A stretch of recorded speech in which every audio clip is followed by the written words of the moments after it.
डंके की चोट के साथ खुले शब्दों में कह रहे हैं, वर्तमान का दुराचारी से दुराचारी पूर्व जन्म के पापों के कारण नीच आचरण करने वाला भी इसी जन्म में भगवत प्राप्ति करने का अधिकारी है। इसी जन्म में भगवत प्राप्ति करने का अधिकारी परम गति को प्राप्त होगा जो भगवान की शरण में होकर नाम जप करता है। ये चिंता मत करो कि ये दोष ये तो कब कहाँ कैसे ना जानो छिनंत कवन बुद्धि घटे प्रकाशी। जो समाधि को प्राप्त थे उनमें भी क्षोभ पैदा कर दिया, तो अपने लोग तो बहुत बुरी की बात है। अगर इससे डरेंगे कि इतनी ऊंचाई में भी दोष हो सकता है तो हम तो भगवत प्राप्ति कर ही नहीं सकते। इसीलिए लिखा है, ध्यान से सुन लीजिए, डंके की चोट के साथ खुले शब्दों में भगवान ने गीता जी में कहा है, वर्तमान का दुराचारी अपिचेत्सु दुराचारो भजते माम अनन्य भाग। दुराचारी से भी बड़ा दुराचारी, इसीलिए अपिचेत्सु दुराचारी। पूर्व जन्म के पापों से प्रेरित इस जन्म में कोई हम भाव से चिंतन करते हुए भोजन बनाए और आपको पवा दे, अगर आप काम से व्याकुल न हो जाओ तो हमें बता देना। अगर हम रोते हुए भगवान के विषय में चिंतन बनाए, अगर आपको रोना ना आवे तो बता देना। बहुत बड़ा प्रभाव भोजन का, बहुत बड़ा प्रभाव संग का, और इस काम से ही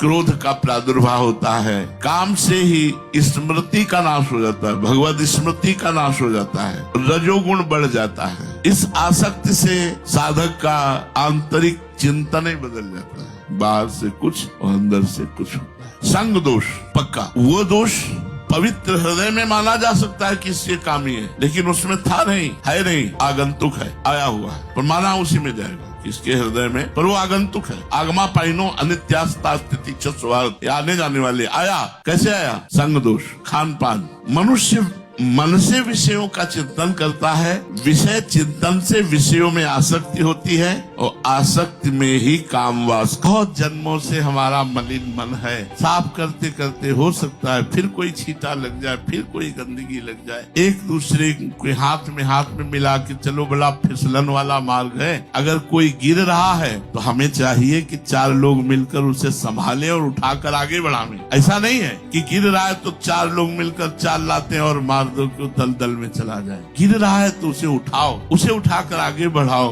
भगवान तुम्हें गिरने नहीं देंगे। अगर तुमने भगवान का भक्त मानकर कोई गिर रहा है और उसे समझाकर बुझाकर चारों तरफ से घेर कर बचा लिया, माया का तूफान आया, तुम्हें भगवान बचा लेंगे, तुम्हारा पक्ष भगवान लेकर तुम्हारा कल्याण कर देंगे। एक भगवान की ही शरणागति ऐसी है जिसमें हम निर्भय हो सकते हैं, नहीं तो और कोई भी साधना कर लो उतना ही फल मिलेगा।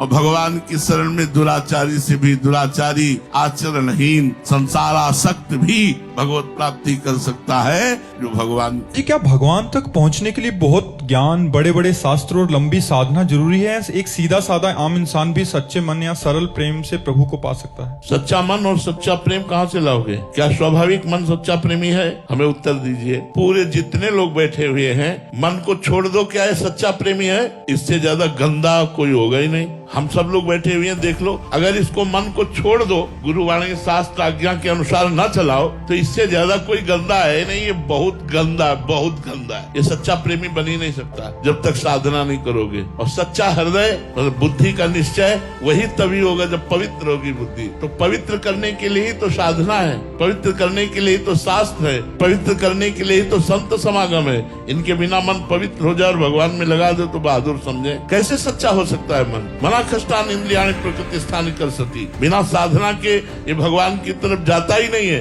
ये भोगों की तरफ ही जाता है। आप देख लीजिए, भगवान की तरफ तो कठिन